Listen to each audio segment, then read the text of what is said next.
you know, funny. Huh? Yeah. Aren't you that? It's that guy that killed Hello Kitty. Oh my gosh! How can you do that? Wait, so awesome. This video is brought to you by all my Patreon supporters. Go Team Awesome! Yokoso peeps, it's Oz. This is my 10th year making videos on YouTube. As you can tell from this video title, this isn't a congratulatory video. It's more of a question of whether my 10 years on YouTube have been a waste of time or not. Also, in these 10 years I've had a lot of ups and downs, and I'm wondering if my channel is actually dying. So I've been thinking about my life and YouTube for a long time. For those of you who've been watching my videos for the last 10 years, you probably know that I've never taken a break. I've been making videos my entire 10 years. I upload videos average about 2 videos a week, sometimes more, and during the Christmas season I do Advent videos, which I do 25 videos in 25 days. The longest I've gone without making a video is maybe like 3 weeks. But after these 10 years, having over 22,000 subscribers, over 600 videos, about 6 million video views, maybe more than that by now, despite all those amazing stats, I'm still wondering, is my channel good? Is it still alive? Has it been worth it for all the editing and filming I spent hours on? Has it been worth it for the amount of energy and money I spent on traveling to places, on transportation, on entrance fees, on paying for whatever it is I do or see or eat? This video is like a look back at my channel, my work, my experiences, my life, and finally an analysis of what I should do going forward, or shouldn't do. So let's start from the beginning. I was living in Japan. I didn't have access to TV or like American TV, so YouTube was one of the only ways where I could like keep up to date with music and TV shows that were happening in America. At that time I had no idea about the small growing community of people making videos in their homes on their own, both in North America and in Japan, which was the main point of YouTube, having your own tube. So in 2006 I didn't know anything about YouTubing or YouTubers, and it stayed that way for a couple of years. In 2008, I decided to leave Japan, I got married, I moved back to Toronto, and I started working at a TV station. But it wasn't anything creative. It had nothing to do with either the experience I had in Japan or the experience I had from university. It was pretty much a data entry position. But despite this job not being very good, basically just sitting there entering data, the best part about this job was the free time I had to watch YouTube. While entering the data on one screen, I had a separate screen where I could just put on my headphones and watch or listen to music or watch TV or whatever. So I spent almost 8 hours a day on YouTube. And that's when I came across actual YouTubers who were making videos around the world. And mostly, since I was interested in Japan, I was watching a lot of J-vloggers. So even though I was living in Canada, I decided I wanted to be a J-vlogger too. I started making videos pretty badly about Japan and my experience there. Lots of costumes, a lot of, I'm not gonna say nerds, but a lot of people who are really into manga. Okay, so the time I've spent with Japanese guys, I've found, or I categorize them into 3 types of Japanese guys. So I didn't have a real camera. I had this little small digital camera, and it was mostly for pictures, but it did take 2-minute or 3-minute video clips. So I used to make videos using those 2-minute, 3-minute clips and just do a whole bunch of clips and combining them together. Speaking of which, I didn't have any editing software. I didn't know how to edit videos, so I just downloaded the free Windows Movie Maker and I just started playing around with that, learning how to put videos together and add text and music and stuff like that. So my first few videos were parodying different YouTubers of Japan that I liked. First things first, what's your real name?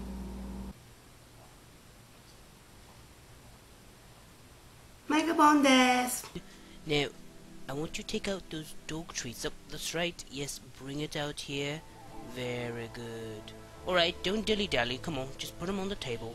As well as just doing comedy clips about life either in Toronto or in my life personally, or life in Japan, and just basically doing small skits, kind of like comedy SNL type of stuff.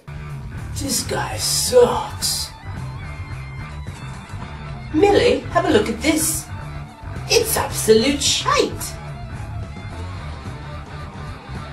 Ew, gross.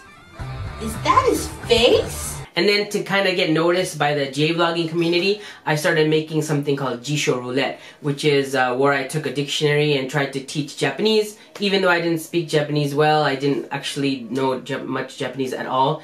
I used like a dictionary to teach a word per video and using skits and comedy. And that was how I first got the attention of J-vloggers in Japan. YouTube, this is Oz, and I'm back with Jisho Roulette, Japanese Learner's Dictionary.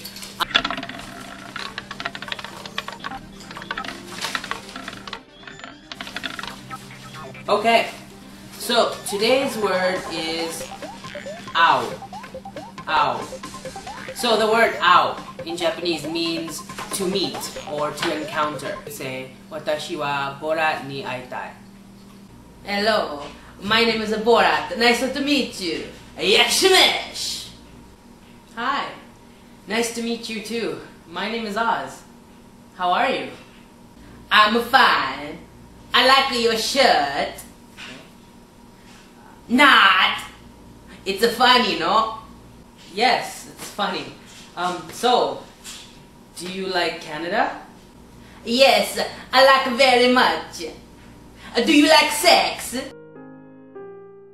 So while I was working in Toronto at that TV station, the rest of the time when I was at home on evenings and weekends, I spent just making videos, non-stop. All these videos, I wasn't getting any money for it. There was no ad revenue at the time. It was purely just making videos, trying to get into the J-vlogging community. I was getting subscribers. I was subscribing to a lot of the J-vloggers and connecting with them, talking to them, and slowly building up a reputation in the J-vlog community. I basically looked for every person that was in Japan making videos. I subbed to them, I commented on their videos, I sometimes even sent them private messages, and slowly, some people started either subscribing to me or commenting on my videos, and then my video views started growing. At the same time as my, I guess, presence in Japan was growing online, my dream of coming back to Japan started growing. While at work and while watching YouTube videos, I started thinking about how it would be awesome to go back to Japan and live life in Japan. And part of me was missing the culture, the food, the people, just the atmosphere, all the stuff I missed about Japan. But I think the main reason why I was missing Japan was because I feel like I missed out on the opportunity to be a J-vlogger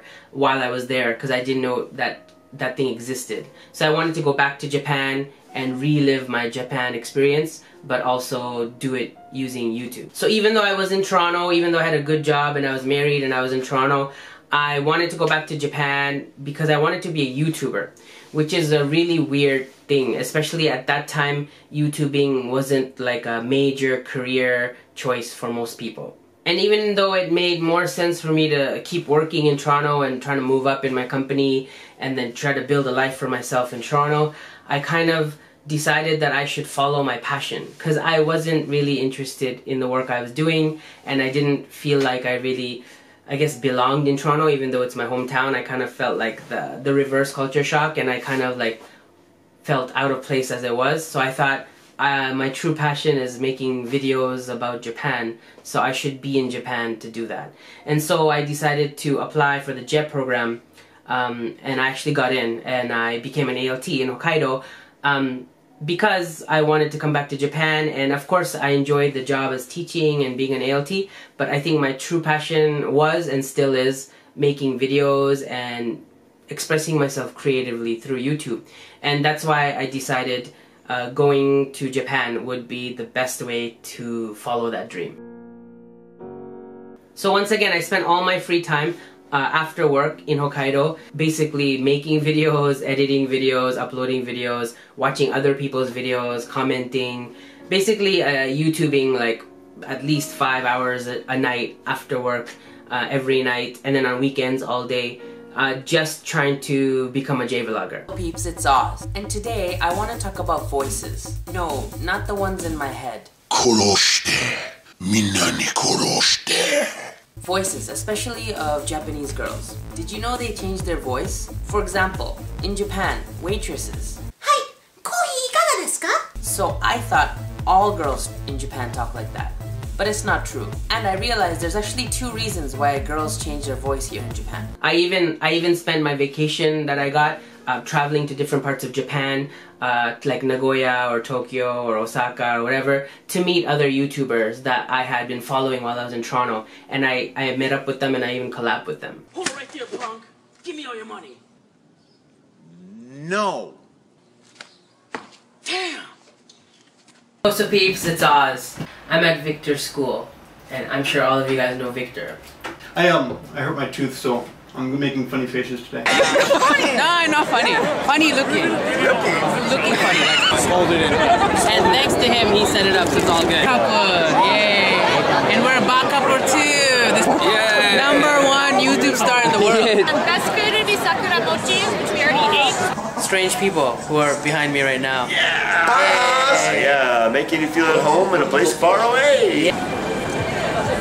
I feel like that was like the biggest step I made to fulfilling my dream, because I was actually not just looking at the people on YouTube and wishing I was one of them, but I was actually going out, I was meeting them, and I was being in videos with them, and I was being part of the thing that I had been wishing I was part of. So I felt like finally my YouTube dream was coming true. I think actually that year, 2012, was probably my peak year. I think I gained like 5,000 subscribers that year, and all my videos would get an average of 3,000 to 5,000 views per video, which was a good start at that time, and I finally felt like the ball started rolling.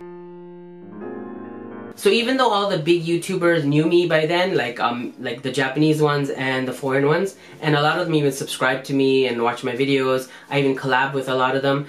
Despite that though, my channel was always very small. I just couldn't, I don't know why, I just couldn't get a big mass audience. And this was before like the big boom when all these people came to Japan and started making videos. It was still a very small community, but still I couldn't gain the audience that I was hoping I would have gotten by coming to Japan. I think part of it was my videos weren't like the other YouTubers in Japan, where other YouTubers were teaching Japanese or just showing life in Japan very basically, like walking down the street or showing convenience stores.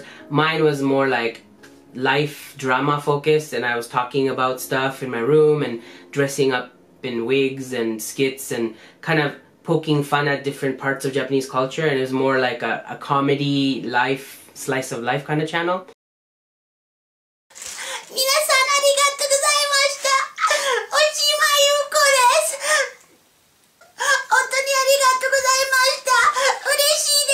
At that time, no one was really watching those kind of videos, no one wanted that kind of video, so I wasn't getting a big viewership. But my first video to actually get a really big audience was a video I made about natto, trying different combinations of natto, and I think I got like 80,000 views in like the first few days, and that was like the biggest, so that was viral for me, and I was like so amazed at the success of that video. Here's natto. Do you want natto? Natto? Here, take natto. Here, eat natto. Where are you going? Natto, natto. Okay, and this recommendation comes from an AKB48 girl. It's the natto. I'm gonna spin it around and mix it. I put the natto inside the pudding.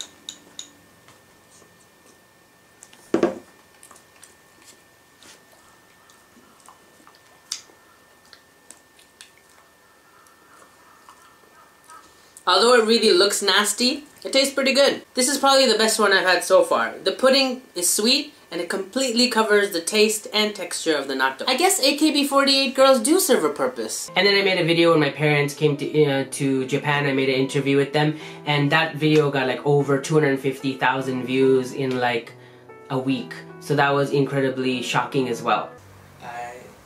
I like the chicken wings, and I also like the yakiniku. I think they're shocked because they didn't realize that we have to make it ourselves. I started getting a lot more traction. Almost all my videos I made started getting between 5,000, 10,000, 20,000, even sometimes 50,000 views per video. I thought finally my time has come. I'm finally gonna be a big YouTuber like all the friends around me, all my peers that have been making videos. I'm finally gonna be like them. I'm gonna be successful. I'm gonna start making like videos and getting a lot of views, and my channel is gonna finally grow and be one of the top channels in Japan for J-vloggers. But just as fast as those first set of videos got a lot of views, my next maybe 20-30 videos I uploaded had like not even half of the views that those got. It was just constantly in decline. I wonder that myself. I honestly don't know, because I didn't really change too much in my channel from when it was starting to get successful, and I just continued to make the type of videos that I had been making.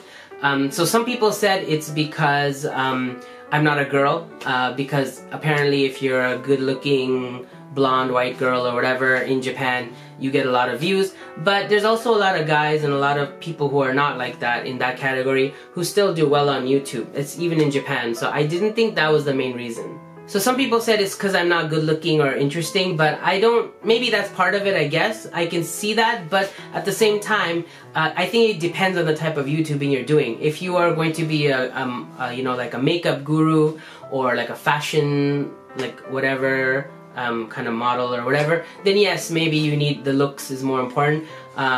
If you're gonna do like, you know, exercise videos or fitness training videos, you want to be in shape, it makes sense. But if you're making comedy videos or kind of like talking about your life, I don't think it really matters what you look like, if you're funny. And I thought I'm pretty interesting, and a lot of people who comment on my videos seem to enjoy my content, so I don't know if that was the reason either. And I wouldn't have cared if the people who were like around me, who were really close to me, were also having the same problems. But around 2013, that's when the first big wave of big Japanese YouTubers started growing. People like Rachel and June and Sharla and Abroad in Japan and I don't know, all those other people who all grew together. All those people were either people who started after me or who had started around the same time as me, and we were pretty much balanced in terms of subscribers and views until then. And then suddenly everyone just rocketed up, and except me, and that's what I kind of got confused about, and I got really frustrated about that. And I think that's when I started losing a lot of hope and a lot of motivation. Even like newer YouTubers like Kathy Cat and Strawberry Mochi and all those other people, Okano TV, all those people are great. I love their videos, they're really talented, they're amazing. But like I said, they all started after me. They had almost like no subscribers. They didn't even have a channel when I was doing well on YouTube. So it was sad to see that all these up-and-comers were up and coming, and I was just getting lapped over and over again by everyone around me. And it was really a big, I don't know, a burst of my bubble. I realized that obviously I'm doing something wrong, and I don't know what it is. Some people suggested that I should join a network. So in 2014, I joined Fullscreen. I don't know why I joined Fullscreen. It just seemed like they were offering the best deal for me, and they promised a lot of stuff that they would do because they were like an American company and they're really big, but they wanted to start promoting a lot of people from Asia and stuff. So I thought that would be a good time to like get into their network, because they would try to promote me as much as possible. Unfortunately, that didn't work out. They said what they were going to do, but they didn't do any of that. They didn't contact me for the entire 2 years I was part of their network. The person who was supposed to handle me quit within 3 months, and they didn't even replace anyone for her, and they didn't even tell me that she was replaced. So I couldn't even contact anyone until my contract was up, and then they just assumed that I'd like to continue, so I didn't want to continue, because they basically took 30% of my revenue for 2 years, and they didn't give me anything in return. I should have learned my lesson, but then as soon as I got out of Fullscreen, I was talking to somebody from Yummy Japan, who's a Japanese network, and they were like, yeah, we would be so much different than that, because we're actually in Japan and we are connected to Japanese media companies and Japan YouTube, so we would take care of you a lot more. And they promised me a lot of stuff as well. So I joined with them. They didn't do anything much as well. They did give me one sponsorship video in that 1.5 or 2 years I was with them. And they also got me one collaboration with 2 big YouTubers, but both of those big YouTubers didn't make a video about it. So basically, I didn't get any promotion from them. Today I'm going to be meeting some interesting guys. Chris, baby. Today I'm with Sabrina from Deep in Japan. Hello. Hello. And Charla from Charla in Japan. Hi. And today we're going to be learning how to do a special Japanese traditional dance called the Bon Odori Bone Dance. And I noticed that once I joined Yummy Japan, not only my views but my ad revenue went down more than half than it was with full screen, which means like the Japan advertising or whatever connection they had was much worse. So I actually lost a lot of money through Yummy Japan. So that was like another regret I had.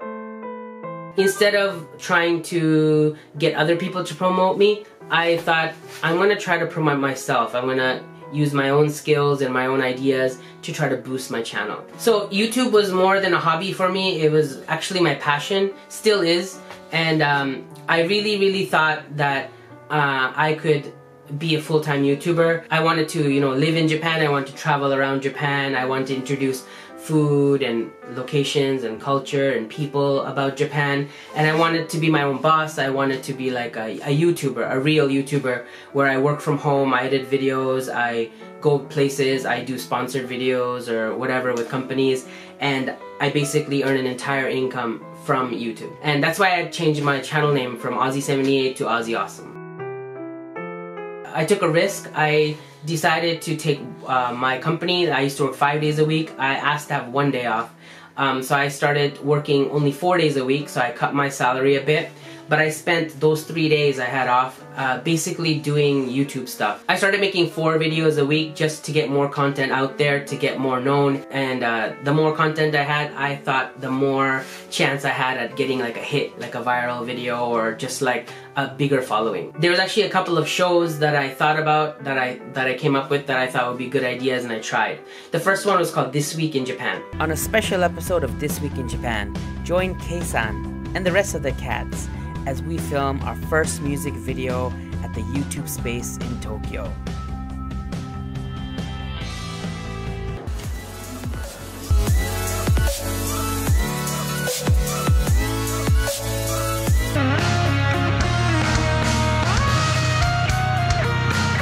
It was a lot of editing, a lot of filming, a lot of going out and doing stuff, so all my 3 days were spent like completely exhausted just YouTubing, from traveling, going to locations, filming, editing, narrating, doing all I could do, editing, promoting, marketing, everything. And some of the videos that I made from that This Week in Japan did end up doing really well, like my maid cafe interview and my love hotel and stuff like that. But the general show in itself didn't really get many views, more than just my average videos that I used to get if I uploaded once a week.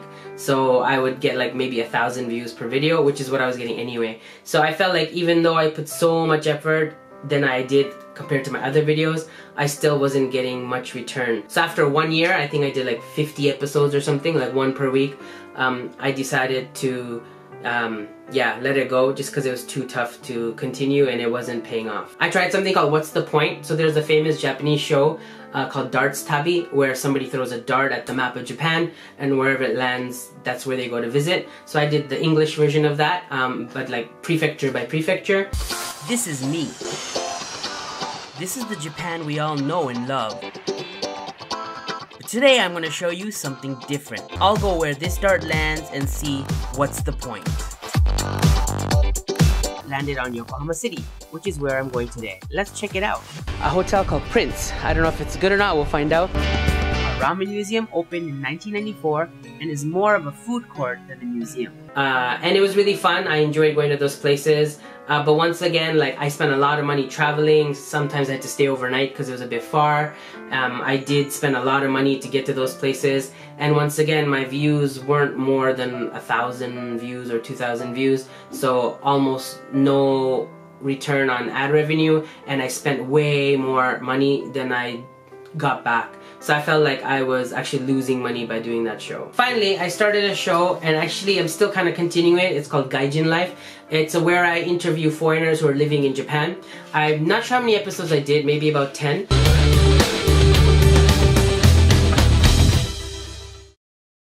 I've been in Japan for 10 years now, and I'm married for 4 years, and I got a little daughter. Once again, I'm not sure exactly why, but it just didn't do so well, and the views didn't really add up, and it was kind of making it not worth it. Mainly because two things. One was it was hard to find foreigners who are living in Japan who want to share their life. A lot of people are private or secretive of what they're doing in Japan, or they feel they don't want to tell people, maybe they're ashamed or whatever it is. So a lot of people didn't want to be on camera to talk about their life, either their job or their personal life. So I get it, it's YouTube, not everybody wants to be on YouTube. So that was the first problem. The other problem was some people who are interested, we couldn't find matching schedules. They work when I'm working or vice versa. So it was really hard to get people to actually collaborate with me. So that was another issue, which is why Gaijin Life is still alive, kind of, once in a while, but it's not like a regular thing. So I was working really hard. Not only was I working at my kindergarten job, which was really tough because I was traveling to like 6 or 7 schools per week, riding trains, average of like 5 trains a day, spending at least 2 hours, 3 hours a day commuting to my schools. So those days were completely filled. Plus on the weekend and my day off, I was filming videos and out and about doing that kind of stuff. So I think I just exhausted myself, and on top of that I kind of had these health problems. I made a video about it, about my diabetes, type 2 diabetes.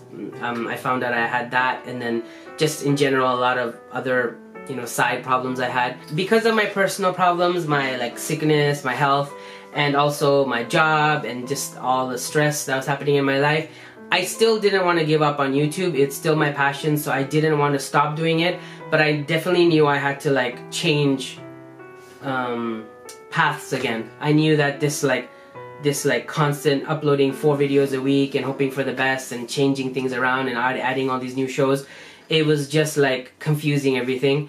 And I decided I need to just stop, take a step back and kind of just go back to the basics. And I started making videos like I had been doing in the beginning, where sometimes I'd make a video about my life, talking about like dating or that kind of stuff, or sometimes I'd do like skit kind of videos to try to make fun of like the different experiences I experienced in Japan or some culture differences. Yokoso peeps, it's Oz, and guess what? Today I'm in Shinjuku at a cherry blossom park with Cathy Cat! Hello guys, nice to meet you! Also I did a little bit of travel videos. I still did like the videos called some like number things to do in Akihabara or things to do in Shinjuku kind of videos. So I kept those kind of travel things going. Welcome to Shinjuku in Tokyo. Today I'll be introducing 15 things to do in Shinjuku. Let's start right from the station. Walk towards Kabukicho and check out the world famous robot restaurant. Though not really a real restaurant, there is a bar and they do serve drinks and snacks during intermission, but this is more of a bright, weird, in-your-face, one-of-a-kind type of robot show. So I kept everything alive, I kept making videos, but I still kind of like was confused about what I want to do with this channel. Which is weird if you've had the channel for 10 years and you still don't know what your channel is mainly about. One positive thing about what happened though recently is I think 2 years ago I started doing Patreon, and a lot of people who support me, it went from like 5 people to 20 people to 30 people to I think right now at 45 people or something like that. So my Patreon money is helping me a lot. It actually helped me survive through this transition where I just moved into my new apartment and I just moved in my new job and I didn't have like a salary for 2 months. So it really helped a lot, all the Patreon money that was coming in to pay my bills. So that was amazing. But I realized like I make more money on Patreon in 1 month than I do in like more than half a year on YouTube. So I was like starting to realize like I think my channel is dead.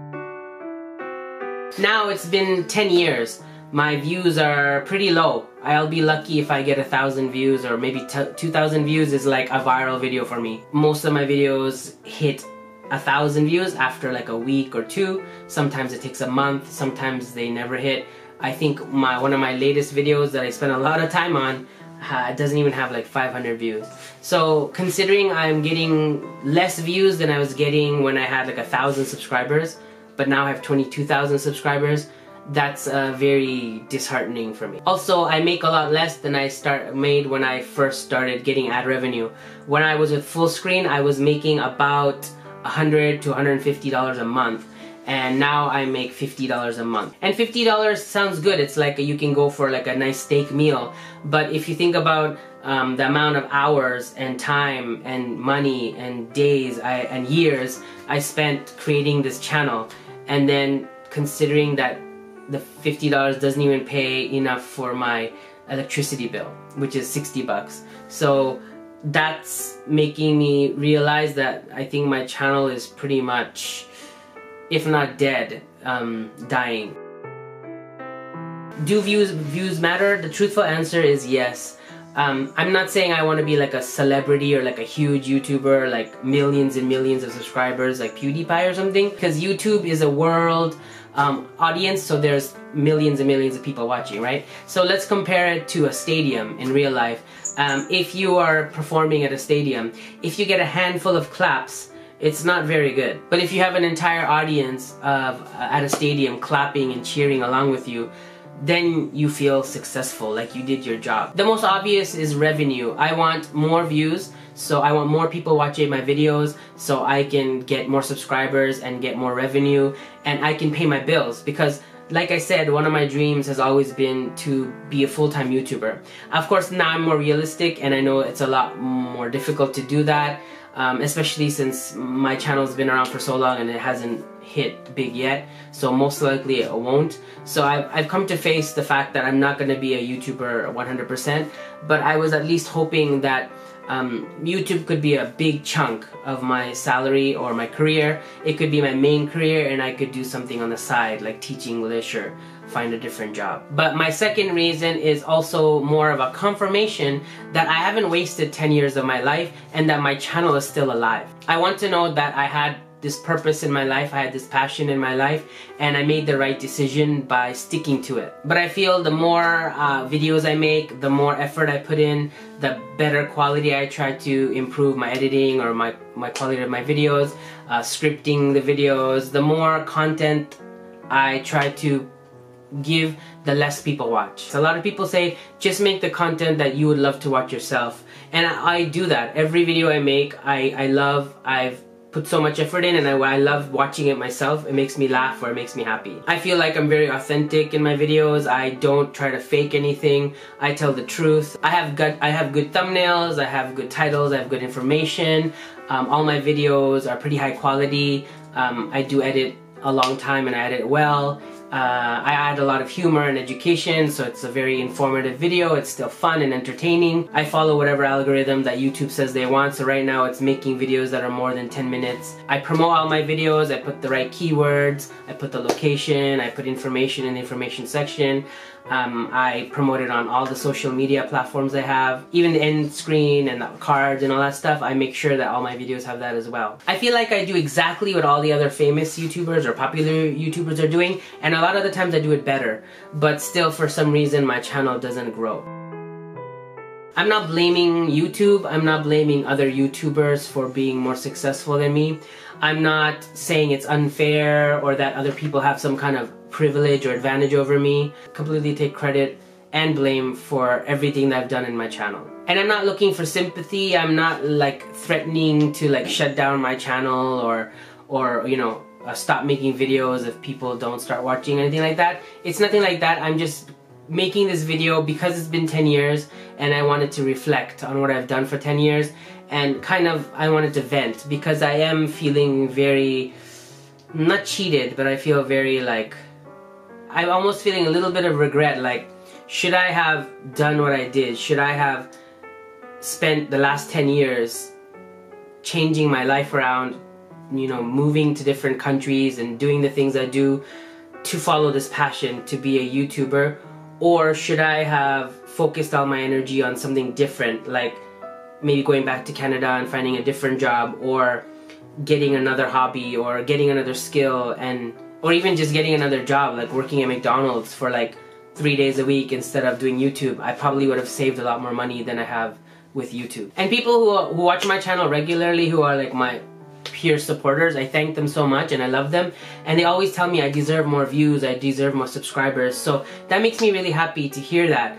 But I also at the same time wonder, like, am I crazy? Because I don't know, there's a saying or something like crazy is doing the same thing over again or over and over again and expecting different results.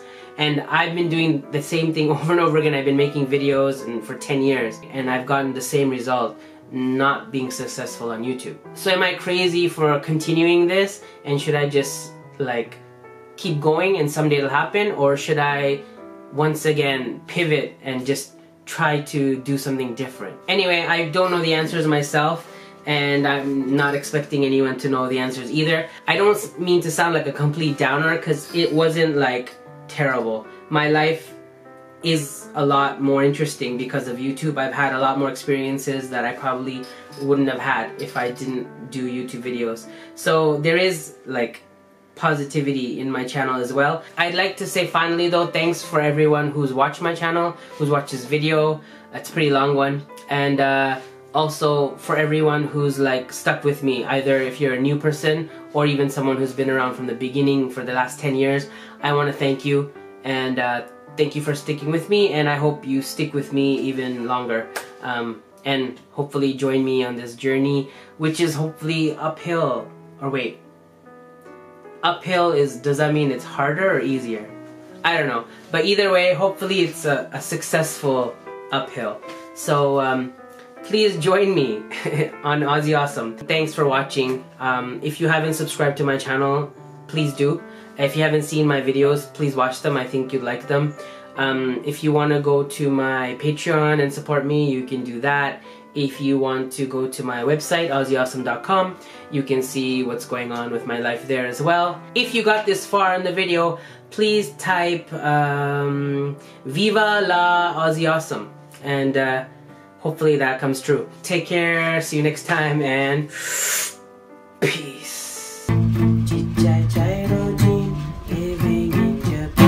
Konnichiwa! Welcome to another episode of JJJJ What? This is my dog Mew Mew. Isn't he cute? Today's word is Roshan. Roshan. I love rubbing Roshan all over my body.